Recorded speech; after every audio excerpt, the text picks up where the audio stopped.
Assalamualaikum warahmatullahi wabarakatuh. Dengan penuh kerendahan hati, izinkan penulis membuka kisah ini dengan salam penghormatan kepada para pembaca yang budiman. Kisah yang akan Anda baca bukan sekadar dongeng, bukan pula sekadar cerita horor untuk menakut-nakuti. Ini adalah sebuah peringatan tentang keserakahan manusia yang kadang melampaui batas, tentang cinta yang berubah menjadi kutukan, dan tentang keindahan yang bisa berbalik menjadi bencana. Di sebuah kota kecil yang ramai dengan kehidupan modern, berdirilah sebuah toko kosmetik sederhana bernama Cantika Abadi. Dari luar, ia tampak biasa saja. Kaca etalase bening, lampu gantung berwarna lembut, dan aroma wangi bunga melati yang menguar setiap orang melangkah masuk. Namun di balik senyum ramah pemiliknya dan larisnya dagangan, tersimpan rahasia kelam yang bahkan waktu enggan menghapusnya. Toko itu tidak hanya menjual kecantikan, tapi juga menukar sesuatu yang jauh lebih berharga. Usia muda dan kebahagiaan keluarga. Dan di pusat dari segala misteri itu, ada seorang perempuan bernama Bu Ratna, pemilik toko yang terkenal kaya, disegani, namun memiliki anak perempuan yang perlahan kehilangan masa mudanya setiap kali dagangan sang ibu makin laku. Cerita ini akan menelusuri perjalanan dari awal berdirinya toko, rahasia pesugihan yang menopang keberhasilannya, hingga pengorbanan tragis seorang ibu yang ingin segalanya dan kehilangan segalanya. Semoga kisah ini tidak hanya menjadi hiburan, tetapi juga menjadi renungan, bahwa tidak ada kecantikan yang abadi, tidak ada keberuntungan tanpa harga yang harus dibayar. Dan terkadang, harga itu adalah jiwa sendiri. Wassalamualaikum warahmatullahi wabarakatuh. Di sebuah kota kecil di Jawa Tengah, berdirilah toko kosmetik sederhana bernama Cantika Abadi, milik seorang janda bernama Bu Ratna. Toko itu terletak di ujung gang sempit, berdampingan dengan deretan warung kelontong dan kios jahit. Awalnya toko tersebut tampak seperti usaha rumahan biasa, menjual bedak, lipstik, dan sabun wajah dengan harga terjangkau. Namun siapa sangka, dari toko kecil itulah sebuah kisah kelam bermula. Kisah yang membuat banyak orang enggan lewat di depannya bila malam telah turun. Bu Ratna hidup berdua bersama anak semata wayangnya. Nadia, gadis berusia 17 tahun yang cantik dan lembut tutur katanya. Sejak suaminya meninggal dunia 3 tahun lalu, Bu Ratna berjuang keras membesarkan Nadia sambil meneruskan usaha toko kosmetik peninggalan suaminya. Namun roda kehidupan tak selalu berpihak padanya. Penjualan menurun drastis karena banyak pelanggan beralih ke toko-toko modern di pusat kota. Sementara biaya hidup dan sekolah Nadia terus meningkat. Setiap hari, Bu Ratna duduk di belakang etalase toko yang sepi. Dari pagi sampai sore, hanya 1-2 orang pembeli datang. Itu pun sekadar menanyakan harga lalu pergi tanpa membeli. Nadia sering berusaha menghibur ibunya. Sabar Bu, mungkin belum rezeki hari ini. Tapi Bu Ratna hanya tersenyum pahit. Dalam hati ia mulai takut. Tabungan menipis, tagihan listrik menumpuk, dan kontrakan toko hampir habis masa sewanya. Malam itu setelah toko ditutup, Bu Ratna duduk di depan pintu sambil menatap langit yang gelap. Angin membawa bau tanah basah, pertanda hujan akan turun. Di tengah kesunyian itu, pikirannya melayang ke masa lalu. Masa ketika toko mereka selalu ramai. Saat suaminya masih hidup dan Nadia kecil sering membantu membungkus barang. Ia terisak, menatap etalase kosong yang hanya menyisakan beberapa botol parfum murahan. Andai saja ada cara agar toko ini hidup lagi. Gumamnya pelan, tepat saat itu suara langkah terdengar dari ujung gang. Dari kegelapan muncul sosok perempuan tua membawa payung hitam. Bajunya panjang berwarna kelam. Wajahnya hampir tertutup kerudung lusuh. Dia berjalan perlahan mendekati toko Bu Ratna. Masih bukan, Duk? Suaranya serak namun ada sesuatu yang aneh. Suaranya bergema seperti datang dari jauh. Bu Ratna spontan berdiri. Sudah tutup, Bu. Tapi kalau mau beli masih bisa, jawabnya sopan. Perempuan tua itu tersenyum samar, menatap etalase yang remang. Aku tidak mau beli. Ku ingin menawarkan sesuatu, katanya pelan. Namun nadanya membuat bulu kuduk Bu Ratna berdiri. Apa, Bu? Ramuan pemikat pembeli. Barang daganganmu akan laku keras, tapi ada syaratnya. Bu Ratna terdiam. Ia tidak percaya sepenuhnya, tapi juga tidak menolak. Joya tahu dunia ini kadang menyimpan rahasia yang tak bisa dijelaskan logika. Perempuan itu membuka tas kecilnya, mengeluarkan botol kecil berisi cairan berwarna merah darah, dan sehelai kertas bertuliskan tulisan Jawa kuno. Campurkan setetes cairan ini ke dalam kosmetik yang kau jual, lalu bakar dupa dari daun pandan dan bunga kenanga setiap malam Jumat. Niscaya pembeli akan datang silih berganti. Bu Ratna menatap botol itu dengan ragu. Syaratnya? Tanyanya pelan. Perempuan itu menatapnya tajam. Syaratnya sederhana. Darah keturunanmu sendiri harus menetes di tanah depan toko ini. Sekali saja, napas Bu Ratna tercekat. Maksudnya? Darah anak saya? Perempuan itu tidak menjawab, hanya tersenyum samar. Setiap rezeki besar ada bayaran. Kau hanya perlu setetes darah. Tidak lebih. Lalu tanpa menunggu jawaban, perempuan itu berbalik dan menghilang di tikungan gang, seolah ditelan kegelapan. Bu Ratna menatap arah kepergiannya. Hatinya diliputi kegelisahan yang aneh. Ia kembali masuk ke dalam, menggenggam botol kecil itu erat-erat. Malam itu ia tidak tidur. Kata-kata perempuan misterius itu berputar-putar di kepalanya. Ia tahu itu perbuatan dosa, tapi ia juga tahu ia sudah kehabisan cara. Pagi harinya, ia menatap Nadia yang masih tertidur lelap di kamar. Wajah gadis itu begitu polos dan damai. Bu Ratna menggigit bibirnya. Maafkan ibu, nak. Bisiknya lirih, sementara air matanya menetes. Malam berikutnya, Bu Ratna melakukan apa yang dilarang nuraninya. Ia memotong ujung jari Nadia dengan jarum kecil saat anak itu tertidur, lalu meneteskan darahnya di tanah depan toko, sambil membakar dupa dari daun pandan dan bunga kenanga seperti yang diperintahkan. Angin berhembus lembut, dan seolah-olah udara di sekitar toko menjadi lebih hangat, lebih hidup. Keesokan paginya keajaiban terjadi. Sejak toko dibuka, pembeli berdatangan silih berganti. Mereka memuji aroma kosmetik Bu Ratna, mengatakan kulit mereka menjadi halus dan wajah berseri. Uang mengalir deras dan Bu Ratna merasa dunia berputar kembali ke arahnya. Ia tersenyum, memandangi etalase yang kini ramai. Namun di saat yang sama Nadia mulai merasa aneh. Kulit tangannya terasa gatal, dan ketika ia bercermin, ia melihat garis halus samar di bawah matanya, seperti keriput kecil yang muncul terlalu dini. Bu Ratna pura-pura tak melihat. Dalam hatinya ia tahu pesugihan itu telah dimulai dan darah pertama telah diterima. Dan di luar toko, angin sore berhembus membawa aroma dupa samar, seperti bisikan halus dari sosok yang datang malam itu. Pertanda perjanjian telah sah, dan harga dari rezeki itu sudah mulai dibayar.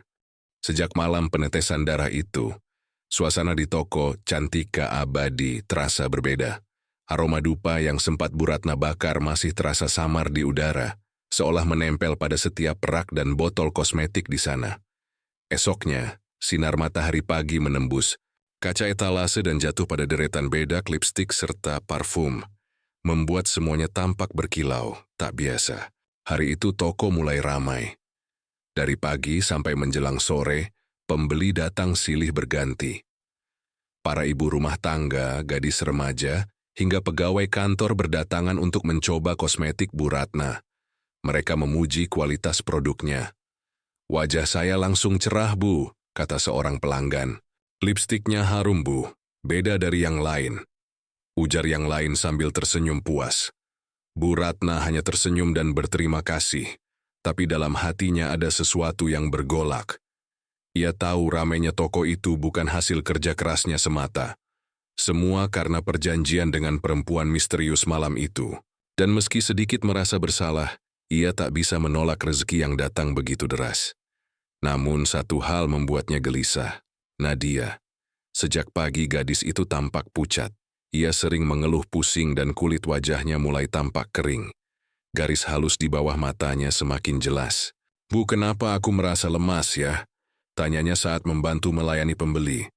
Bu Ratna berpura-pura sibuk menghitung uang di laci. Mungkin kamu kurang tidur, nak. Istirahat saja setelah ini. Nadia menatap ibunya lama, seolah hendak mengatakan sesuatu, tapi ia urung. Ia merasa ibunya berbeda akhir-akhir ini. Lebih pendiam, lebih murung, dan sering melamun di depan cermin toko. Menjelang malam, toko kembali sepi. Bu Ratna menutup pintu dan mulai merapikan barang. Ketika ia sedang memungut sapu tangan di lantai, suara langkah kaki terdengar dari luar. Pelan tapi jelas ia menoleh. Dari balik pintu kaca tampak sosok perempuan berpakaian hitam, berdiri menatap ke dalam.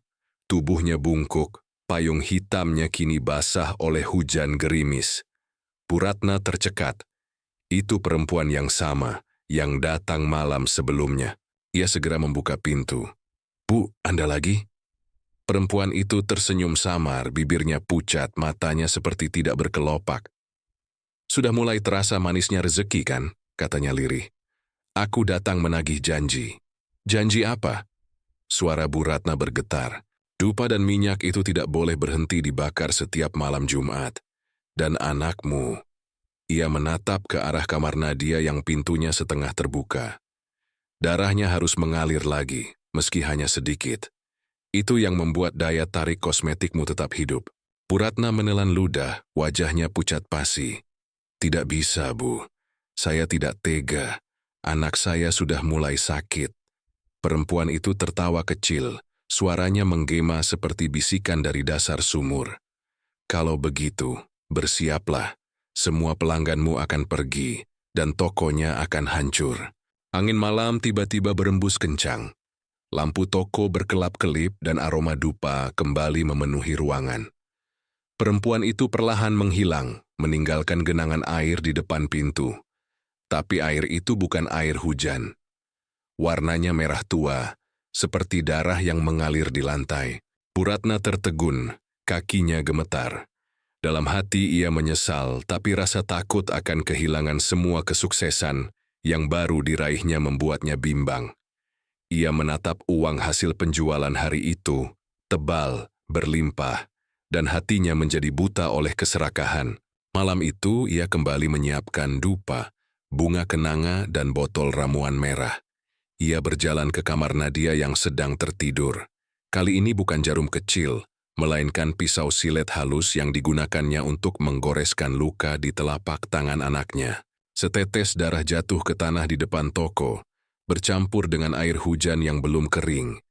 Hening sesaat, lalu suara seperti desahan panjang terdengar dari arah etalase. "Sekarang kau sudah menjadi bagian dari kami." Suara itu bergema pelan di telinga Bu Ratna. Keesokan harinya, keajaiban lebih besar terjadi. Toko Cantika Abadi tak hanya ramai, tapi juga mulai didatangi pembeli dari luar kota. Mereka datang karena mendengar kabar bahwa kosmetik Bu Ratna memiliki daya aura alami yang membuat wajah bercahaya dan disukai banyak orang. Nadia melihat semua itu dengan bingung. Sementara tubuhnya semakin lemah. Ia sering pingsan, kulit tangannya mulai menipis, dan matanya seperti kehilangan cahaya muda. Di tengah keramaian itu, Bu Ratna berdiri di balik etalase, pura-pura bahagia. Namun setiap kali melihat wajah anaknya, nuraninya berteriak. Ia tahu dosa besar sedang ia pelihara, tapi ia tak sanggup berhenti. Hingga suatu sore seorang pembeli wanita paruh baya datang dengan wajah menegang. Ia menatap Bu Ratna lama, lalu bisikan, "Saya kenal ibu, dan saya tahu dari mana asal minyak ini." Bu Ratna terdiam, jantungnya berdetak cepat. "Maksud ibu?" Wanita itu hanya tersenyum dingin. "Hati-hati, Bu Ratna. Kalau tumbal sudah mulai rusak, arwah yang menunggu akan menagih nyawa gantinya." Wanita itu pergi meninggalkan toko, sementara Bu Ratna terpaku. Di cermin etalase ia melihat bayangan Nadia berdiri di belakangnya. Namun wajah gadis itu tampak jauh lebih tua, seolah berumur 40 tahun. Ia berbalik, tapi tak ada siapa-siapa. Hanya bau dupa yang semakin pekat di udara. Malam itu Bu Ratna tidak tidur. Ia tahu pesugihan itu bukan sekadar janji dagang laris, tapi perjanjian dengan sesuatu yang jauh lebih gelap. Dan setiap tetes darah anaknya, setiap malam dupa dibakar, hanya membuat satu hal semakin jelas. Harga dari rezeki ini adalah masa muda putrinya sendiri. Pagi itu, sinar matahari terasa berbeda. Menembus jendela kaca toko Cantika Abadi, memantulkan cahaya ke botol-botol parfum yang tersusun rapi di rak. Aroma wangi bunga kenanga masih samar di udara. Meski dupa semalam telah padam, Bu Ratna berdiri di depan cermin besar di ruang belakang, menatap wajahnya sendiri. Tampak segar, lebih cerah dari biasanya. Ia menyentuh pipinya perlahan, tersenyum tipis. Tak kenapa, setiap kali darah anaknya menetes, tubuhnya terasa lebih ringan, kulitnya lebih kencang, seolah pesugihan itu bukan hanya menghidupkan tokonya, tapi juga dirinya. Hari itu toko benar-benar dipenuhi pembeli. Dari ibu rumah tangga hingga remaja, semuanya datang tanpa henti. Ada yang memuji bedaknya yang bikin kulit bersinar. Ada pula yang mengaku lipstiknya menyatu sempurna dengan warna bibir alami.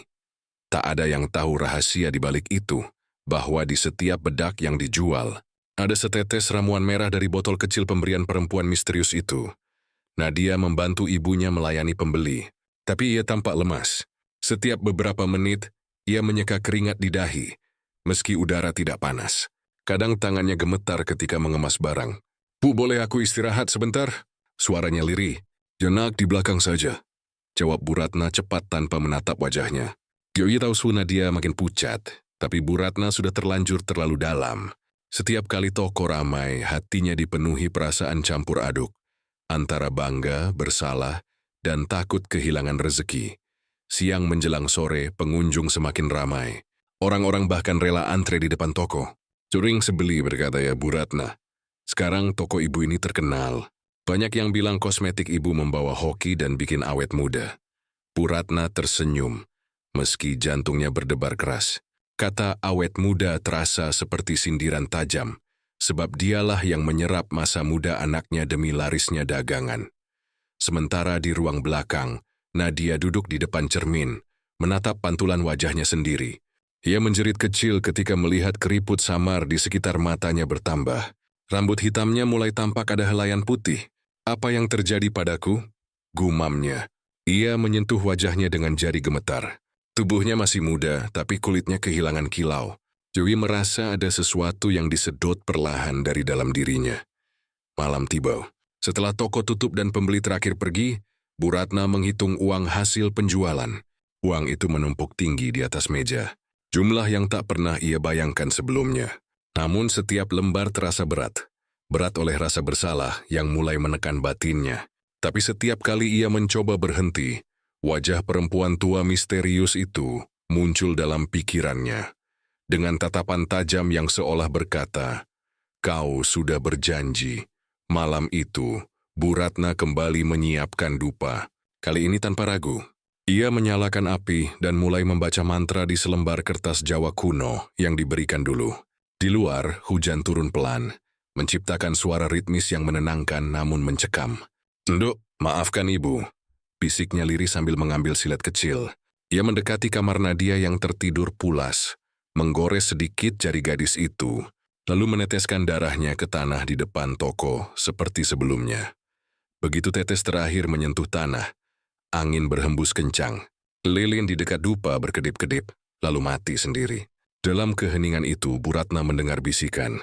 "Semakin banyak darah, semakin besar rezekimu." Ia menoleh panik, tapi tak ada siapa-siapa. Hanya cermin di dinding yang berembun, menampilkan bayangan samar wajah muda perempuan yang tersenyum dingin. Esok paginya, keajaiban semakin nyata. Berita tentang kosmetik ajaib Bu Ratna menyebar lewat mulut ke mulut. Banyak yang datang dari luar kota. Sebagian pelanggan mengaku setelah memakai produknya, wajah mereka menjadi segar dan disukai banyak orang. Bahkan ada yang datang berulang kali, memesan dalam jumlah banyak untuk dijual lagi. Toko Cantika Abadi kini menjadi pusat perhatian. Wartawan lokal menulis artikel tentangnya di surat kabar. Kosmetik Bu Ratna bikin kulit glowing dan percaya diri. Bu Ratna menjadi selebriti kecil di lingkungannya. Ia mulai memakai perhiasan, berpakaian lebih rapi dan sering tersenyum pada tetangga. Sesuatu yang jarang ia lakukan dulu. Tapi senyum itu palsu. Di baliknya tersimpan ketakutan. Setiap malam ia bermimpi melihat wajah Nadia berubah menjadi tua. Kulitnya mengelupas, suaranya memohon, "Ibu, kembalikan masa mudaku." Nadia sendiri mulai jarang keluar kamar. Ia malu menampakkan diri. Wajahnya menua lebih cepat dari umur. Pipinya mengendur, matanya cekung, dan kulitnya kehilangan cahaya muda. Teman-teman sekolahnya berhenti berkunjung karena terkejut melihat perubahannya.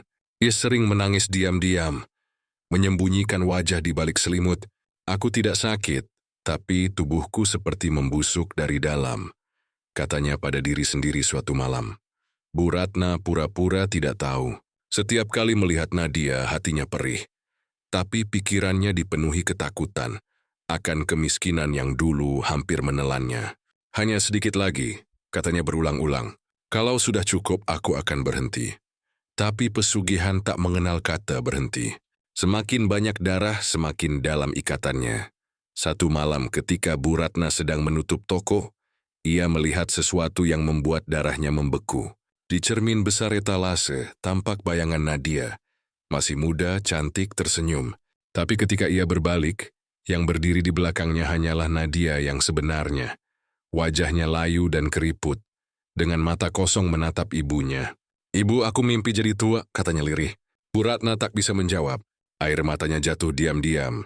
Sementara di dalam cermin, bayangan Nadia muda masih tersenyum lemah, seolah menunggu giliran untuk lenyap sepenuhnya.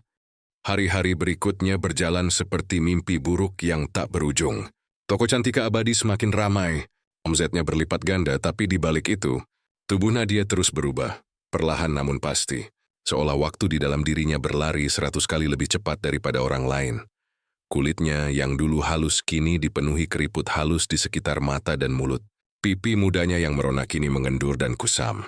Rambut hitam panjangnya mulai dipenuhi uban halus yang berkilau pucat di bawah cahaya lampu toko.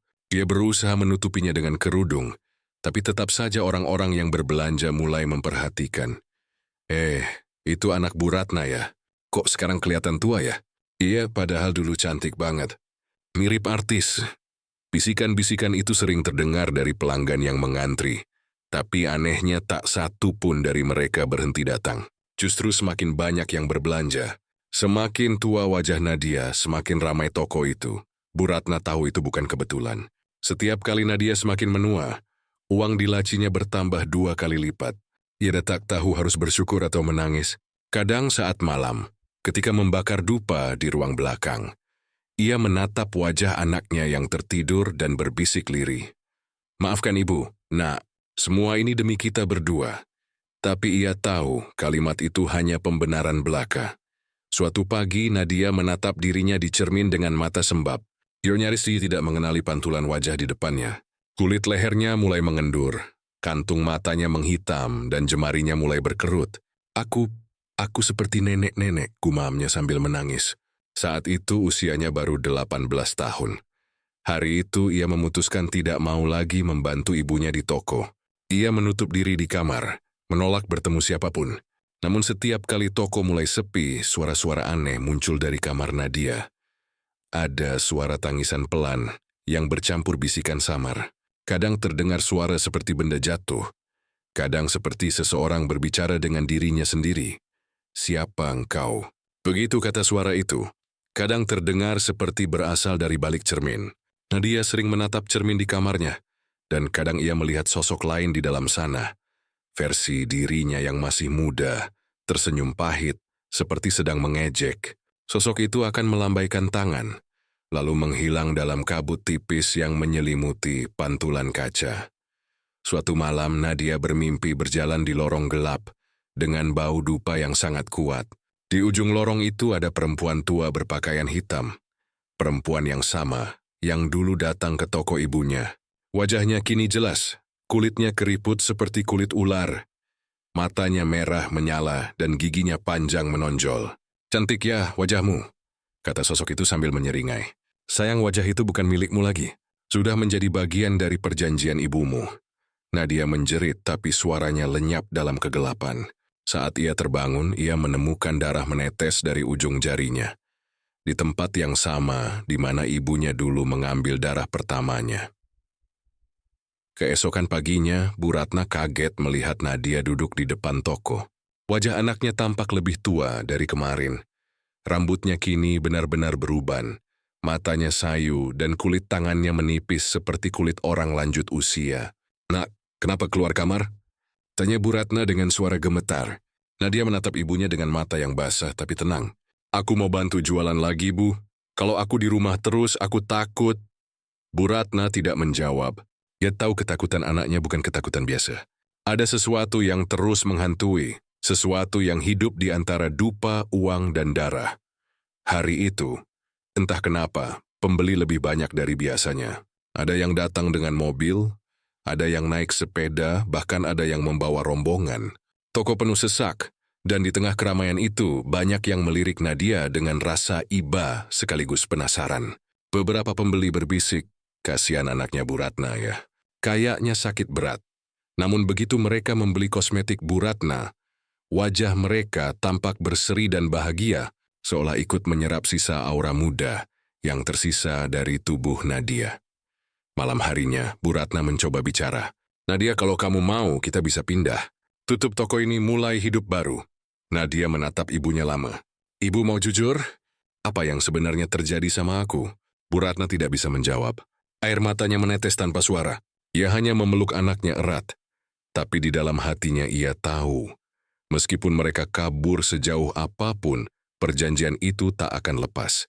Karena setiap malam Jumat, aroma dupa dan suara bisikan itu selalu kembali. Beberapa hari kemudian hal aneh terjadi. Saat toko sedang ramai, Nadia yang duduk di belakang kasir tiba-tiba menatap etalase kaca dan berteriak. Pembeli terkejut. Di dalam pantulan kaca itu, semua orang melihat sosok perempuan muda cantik. Wajah Nadia yang dulu. Tapi bayangan itu menangis. Darah menetes dari matanya. Lalu bayangan itu menghilang begitu saja, meninggalkan cermin yang berembun dingin. Pembeli yang ketakutan buru-buru pergi, tapi hanya untuk kembali keesokan harinya. Tak kenapa rasa takut mereka berubah menjadi dorongan aneh untuk datang lagi. Setiap orang yang membeli kosmetik dari Bu Ratna merasa lebih cantik, lebih segar, seolah sedikit dari kecantikan Nadia berpindah pada mereka. Dan setiap kali itu terjadi, wajah Nadia semakin tua, semakin rapuh, seakan hidupnya tersedot sedikit demi sedikit. Bu Ratna mulai jarang tidur. Di malam hari, ia sering melihat bayangan perempuan tua, berpakaian hitam berdiri di depan toko, tersenyum sinis di tengah kabut malam. Kadang dari arah kamar Nadia terdengar suara gemeretak seperti kulit kering yang merekah. Pada suatu malam Jumat ketika Bu Ratna sedang membakar dupa, ia melihat sesuatu di lantai, tetesan darah. Ia mengikuti jejaknya menuju kamar Nadia. Anaknya duduk di depan cermin, tubuhnya gemetar. Wajahnya kini benar-benar seperti wanita berumur 60 tahun.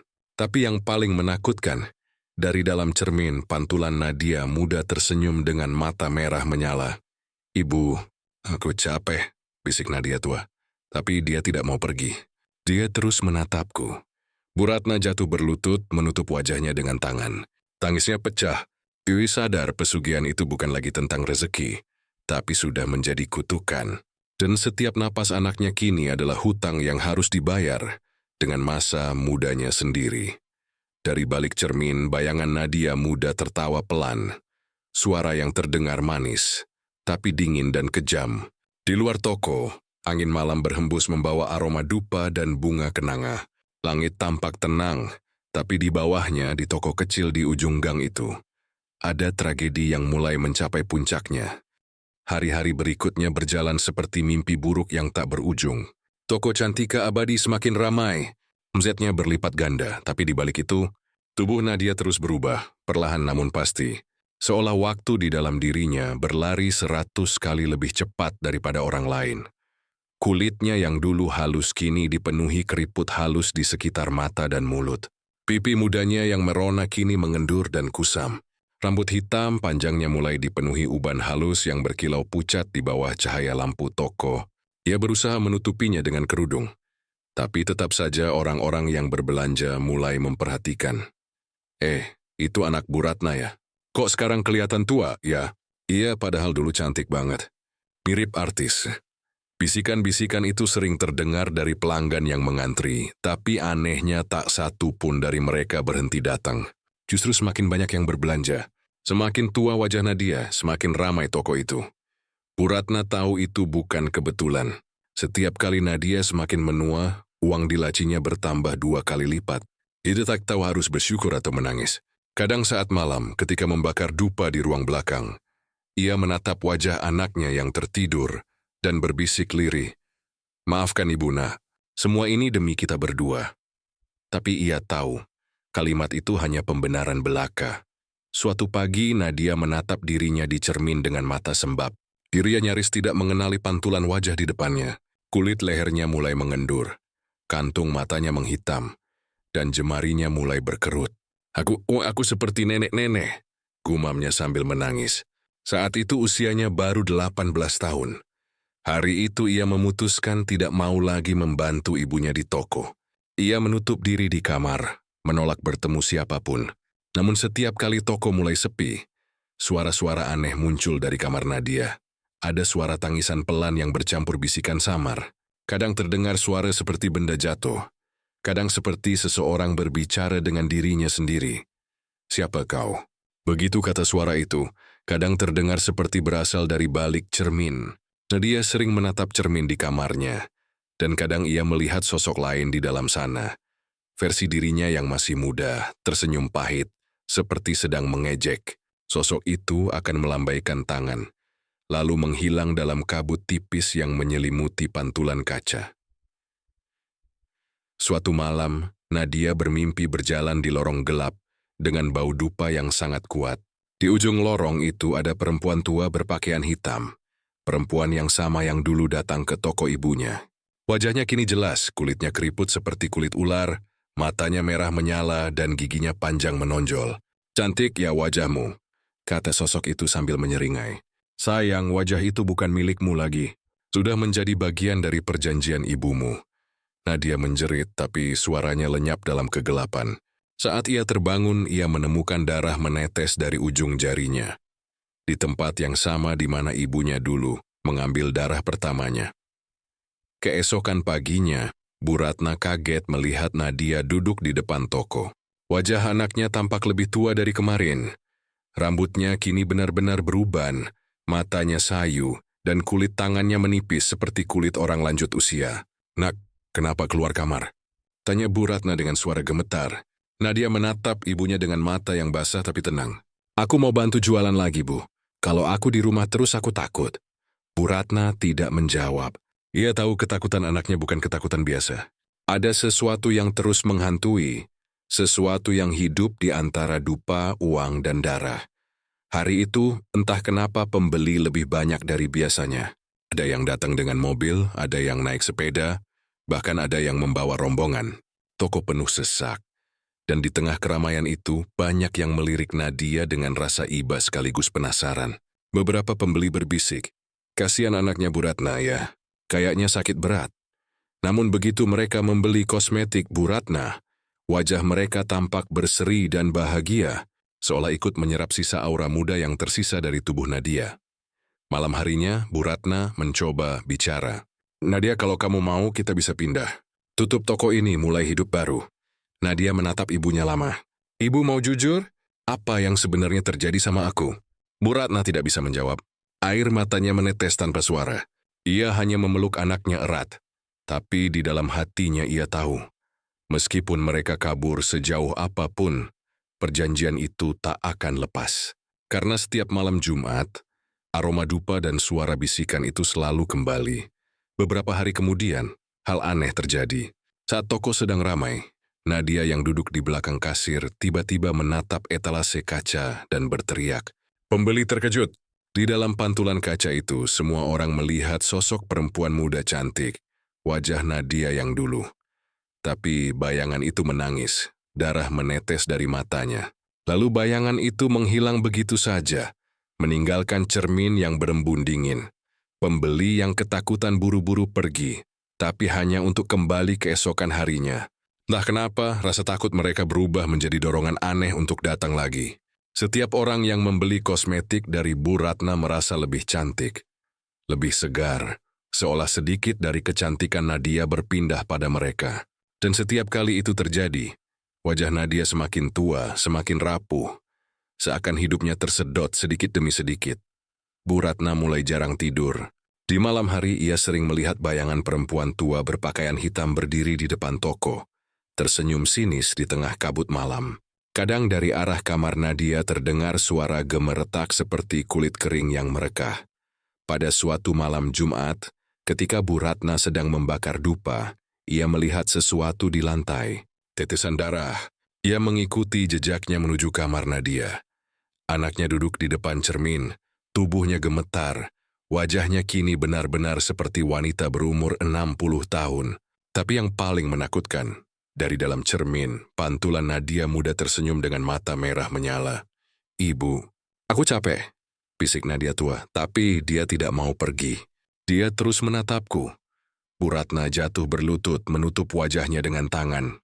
Tangisnya pecah. Kemadasnya pesugihan itu bukan lagi tentang rezeki, tapi sudah menjadi kutukan.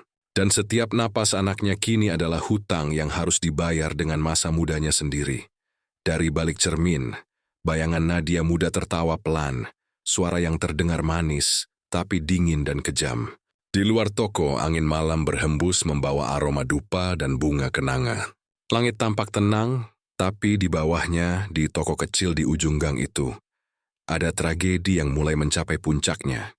Sejak malam ketika bayangan muda Nadia muncul di cermin, suasana di rumah sekaligus toko Cantika Abadi berubah drastis. Bau dupa yang semula samar kini selalu menyelimuti setiap sudut ruangan. Bahkan ketika Bu Ratna tak menyalakannya, para pembeli tetap berdatangan. Tapi banyak dari mereka yang mengaku merinding saat melangkah ke dalam toko. Ada yang mendengar suara lirih memanggil nama Nadia dari ruang belakang. Ada pula yang melihat bayangan perempuan berjalan pelan di antara rak-rak kosmetik. Tapi ketika menoleh tak ada siapapun. Bu Ratna mencoba bersikap biasa. Tapi di balik wajah tenangnya hatinya hancur. Setiap kali menatap anaknya, ia seakan melihat dua sosok sekaligus. Nadia muda yang tersenyum manis di masa lalu, dan Nadia tua yang kini duduk di kursi kayu, memeluk lututnya di pojok kamar. Di malam demi malam, Bu Ratna mendengar Nadia berbicara sendiri. Kadang tertawa lirih, kadang menangis. Namun yang paling menakutkan adalah suara lain yang menjawab dari dalam cermin.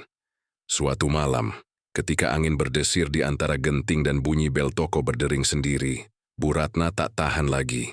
Ia berjalan menuju ruang belakang, ruangan yang sejak awal disarankan perempuan tua itu untuk tidak pernah dibuka. Di pintu ruang itu tergantung kalung berisi bunga kering dan rambut manusia.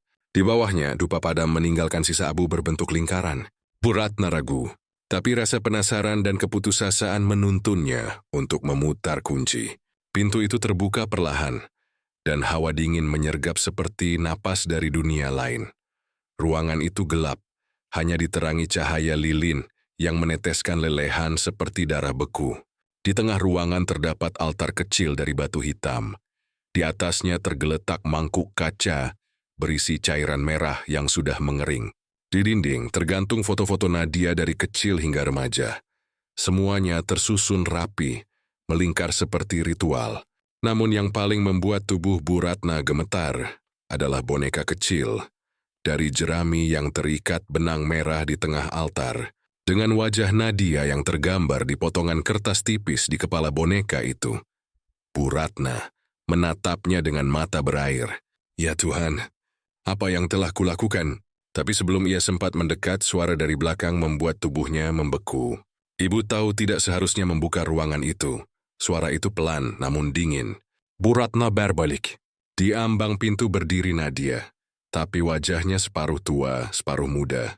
Bagian kiri wajahnya keriput dan pucat, sementara bagian kanan masih mulus dan segar. Mata kanannya berwarna gelap seperti lubang kosong tanpa dasar. Nah, ibu hanya ingin bantu kamu, bisik Bu Ratna gemetar. Nadia tersenyum, senyum yang tak sepenuhnya miliknya. Kau pikir ini bisa diperbaiki, Bu? Ini sudah jadi bagian dari hidup kita. Lalu, tanpa aba-aba, Nadia berjalan mendekati altar dan menatap boneka jerami itu. Tiba-tiba lilin-lilin di ruangan menyala lebih terang dengan nyala biru kehijauan. Dia, datang lagi, ucap Nadia dengan suara bergetar. Dari dinding yang lembab muncul kabut tebal yang menggulung perlahan. Bentuknya berubah menjadi sosok perempuan tua berpakaian hitam. Sosok yang dulu memberikan pesugihan. Wajahnya kini tampak lebih jelas. Kulitnya seperti arang terbakar. Matanya merah menyala seperti bara. Dan suaranya bergetar antara dengus dan tawa. Bu Ratna, bisiknya, janji harus ditepati. Wajah anakmu adalah penawar yang kuberikan. Selama ia masih kemenua kau akan terus makmur. Tapi jika kau melanggar, kami berhenti sejenak. lalu melangkah ke depan. Segala yang kau miliki akan kembali padaku. Bu Ratna jatuh berlutut menangis. Aku mohon ambil saja aku, jangan dia. Nadia tidak bersalah. Perempuan itu tertawa kecil, suaranya bergema seperti 1000 bisikan. Sudah terlambat, tumbal harus diterima sepenuhnya. Wajah anakmu kini jembatan antara dua dunia. Jika kau menolak, bukan hanya wajahnya yang hilang, tapi juga jiwanya. Nadia menatap ibunya, air mata menetes. Bu, aku capek. Aku tidak mau seperti ini lagi. Perempuan tua itu mendekat ke arah Nadia dan mengusap pipinya yang keriput. Anak manis, kau sudah menjadi wadah keindahan bagi banyak orang. Bukankah indah memberi kecantikan abadi kepada dunia? Nadia menggigil, lalu berteriak keras hingga semua lilin padam seketika. Ketika lampu menyala kembali, sosok perempuan tua itu lenyap. Hanya tersisa bau dupa yang menyengat dan boneka jerami yang kini terbakar separuhnya. Di lantai, Bu Ratna mendapati anaknya pingsan. Tubuhnya dingin seperti es. Di pipinya mengalir darah tipis dari mata kanan yang tak lagi bisa terbuka. Sejak malam itu, Bu Ratna mengunci ruang belakang. Ia menutupi pintunya dengan lemari besar dan melarang siapapun mendekat. Namun rahasia di ruangan itu tidak berhenti bernafas. Kadang-kadang dari balik lemari terdengar suara ketukan pelan, seperti seseorang sedang berusaha keluar. Dan setiap kali suara itu muncul, kaca etalase toko berembun, memperlihatkan bayangan Nadia muda sedang menangis di balik pantulan. Sementara Nadia yang tua duduk lemas di kursinya, menatap kosong ke arah ruang terlarang itu. Hari-hari berikutnya, pembeli semakin banyak. Dronis yang datang dari luar kota katanya ingin membeli kosmetik yang bisa membuat awet muda. Mereka tidak tahu, keindahan yang mereka bawa pulang berasal dari sisa jiwa seorang gadis yang perlahan kehilangan masa mudanya. Dan di ruang belakang, di balik lemari, suara bisikan itu terus berulang. Cantik itu kutukan, dan kau, Nadia, adalah persembahan yang sempurna. Setelah malam kelam di ruang belakang itu, hidup Bu Ratna tak pernah kembali normal. Ia menutup rapat rahasia tersebut. Tapi dunia seakan menolak melupakan dosa yang telah dilakukan. Anehnya, sejak malam itu pula, toko Cantika Abadi justru semakin ramai. Orang-orang berdatangan bahkan setelah matahari tenggelam. Kadang-kadang, tanpa Bu Ratna sadari, ada pembeli yang mengetuk pintu pada tengah malam, meminta kosmetik yang membuat mereka terlihat muda di foto. Awalnya Bu Ratna menolak melayani setelah jam tutup, tapi suara-suara dari etalase selalu memanggilnya. Buka pintunya, Ratna. Pelangganmu menunggu. Suara itu lembut tapi menusuk telinga, seperti suara perempuan yang dulu memberinya pesugihan. Dan benar saja, setiap kali ia membuka pintu, di luar selalu ada seseorang berdiri, memegang uang, tersenyum pucat di bawah cahaya lampu jalan. Mereka membeli tanpa banyak bicara, lalu pergi tanpa menoleh, meninggalkan bau melati busuk di udara. Sejak saat itu, toko Bu Ratna seperti tidak pernah tidur. Entah bagaimana, rak-rak selalu penuh dengan stok baru, padahal Bu Ratna tidak pernah membeli bahan tambahan. Lipstik, bedak, dan parfum seolah muncul sendiri di etalase, disusun rapi setiap pagi. Kadang ketika ia menoleh sejenak, ada bayangan tangan halus yang terlihat menata rak. Tangan itu mirip dengan tangan Nadia, namun pucat, berurat biru, dan dingin. Nadia sendiri kini jarang bicara. Ia lebih banyak duduk di kursi depan toko, menatap kosong ke arah pelanggan yang datang. Wajahnya sudah tak lagi seperti manusia muda. Kulitnya kusam dan mengeriput. Bola matanya kehilangan cahaya hidup. Tapi yang paling mengerikan adalah senyumnya. Kaku seperti boneka porselen yang dipaksa tersenyum. Kadang pembeli baru bertanya, "Bu, itu ibu Anda?" Kok mirip sekali, tapi seperti orang tua renta.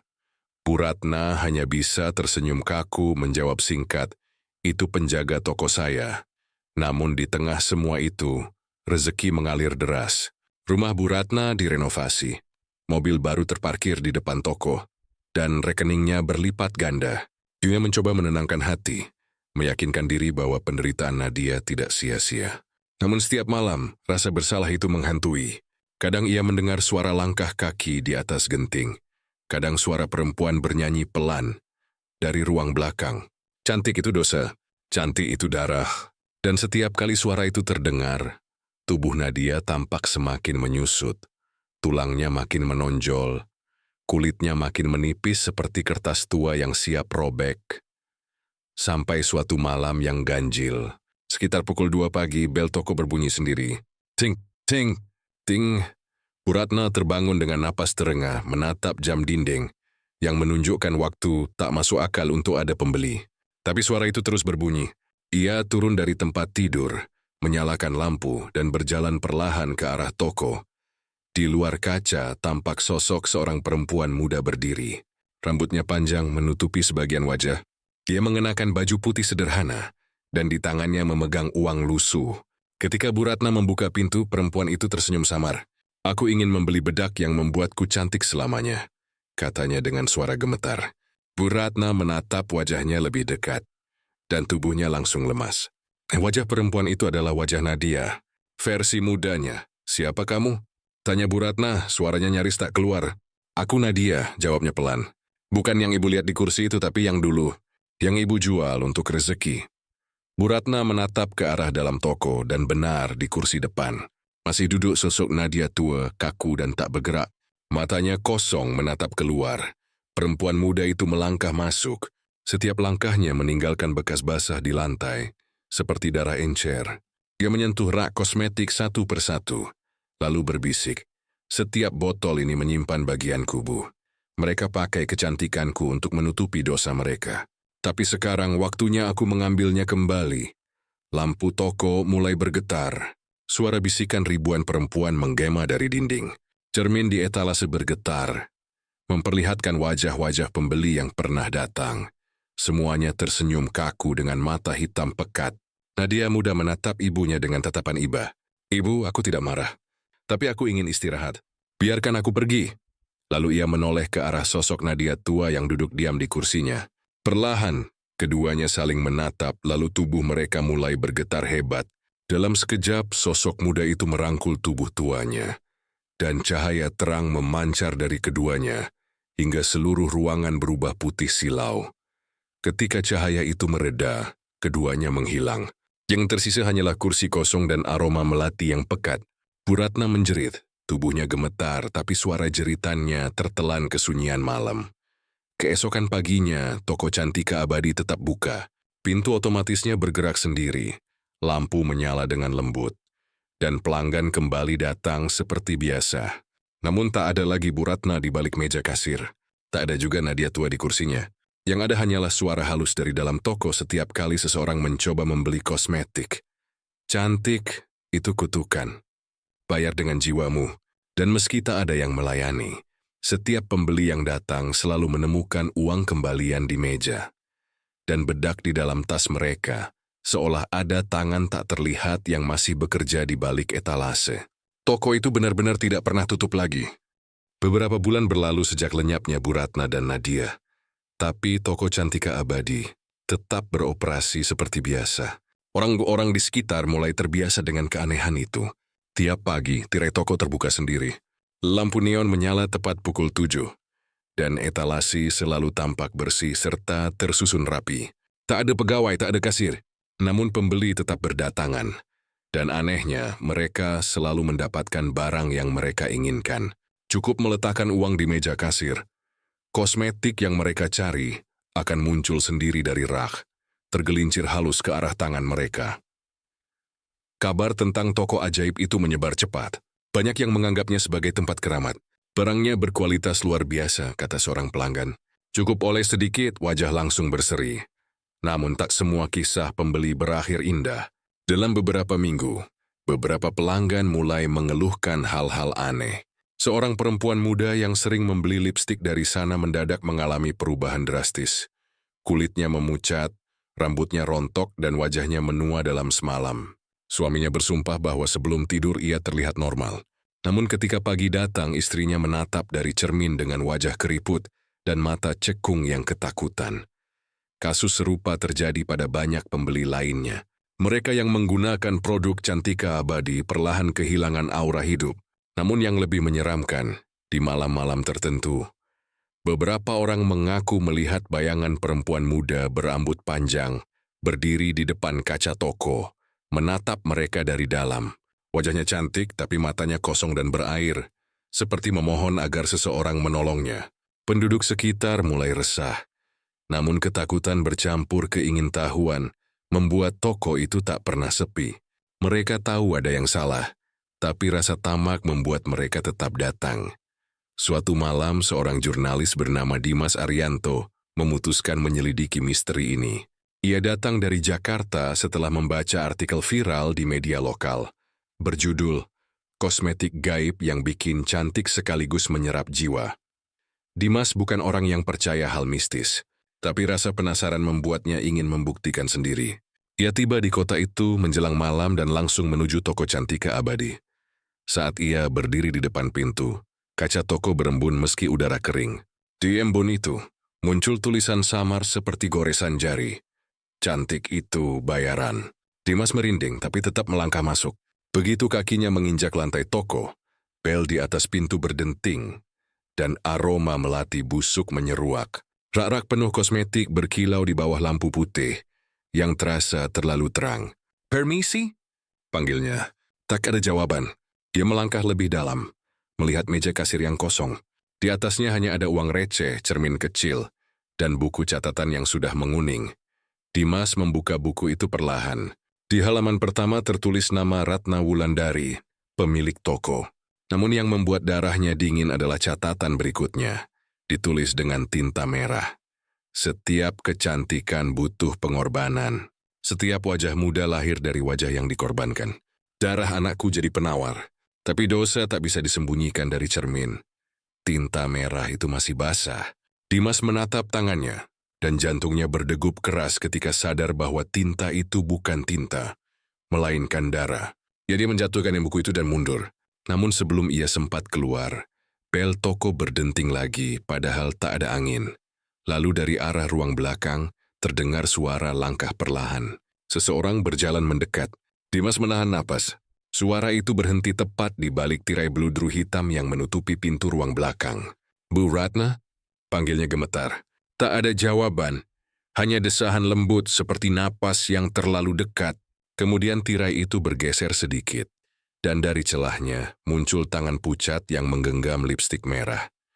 Tangan itu bergerak ke arah wajah Dimas dan menorehkan lipstik di pipinya seperti darah. Lalu suara lirih terdengar, lembut tapi membuat bulu kuduk berdiri. "Sekarang kau cantik juga." Dimas menjerit dan berlari keluar toko. Tapi begitu menoleh ke arah kaca etalase, ia hampir pingsan melihat pantulan dirinya sendiri. Ia tampak seperti perempuan muda dengan bibir merah dan kulit halus. Tapi mata hitam tanpa bola, kosong dan membeku. Keesokan paginya, warga menemukan Dimas tergeletak pingsan di depan toko. Tubuhnya dingin dan pucat seperti mayat. Saat dibangunkan, ia tak bisa bicara. Ia hanya menatap kosong seperti Nadia dulu.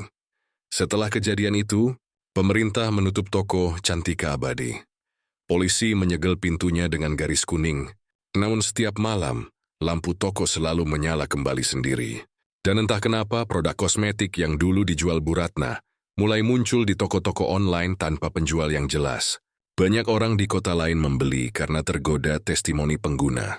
Dalam beberapa minggu, kasus serupa mulai muncul di berbagai daerah. Perempuan muda tiba-tiba menua, kulit mereka rusak parah, sebagian bahkan hilang tanpa jejak. Warga setempat percaya, kutukan dari Cantika Abadi telah keluar dari tempat asalnya. Kini siapapun yang memakai kosmetik dari merek itu sedang membawa sepotong jiwa dari tumbal yang dulu dikorbankan.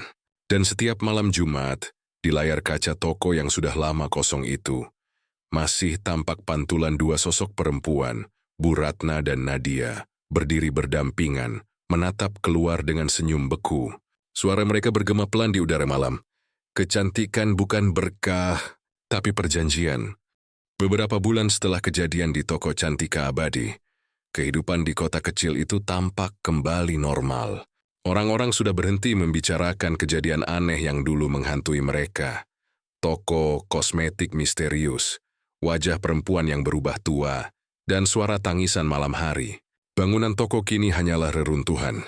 Tinggal dinding separuh berdiri dengan cat mengelupas, dan atap bolong dimakan waktu. Namun di tengah debu dan kesunyian, masih terasa aura yang tak bisa dijelaskan, seperti sesuatu yang menunggu untuk terbangun kembali. Raras, perempuan muda yang menutup perjanjian hitam itu, kini hidup di pinggiran kota, Ia sering menatap jauh ke arah bekas toko itu dari jendela rumahnya.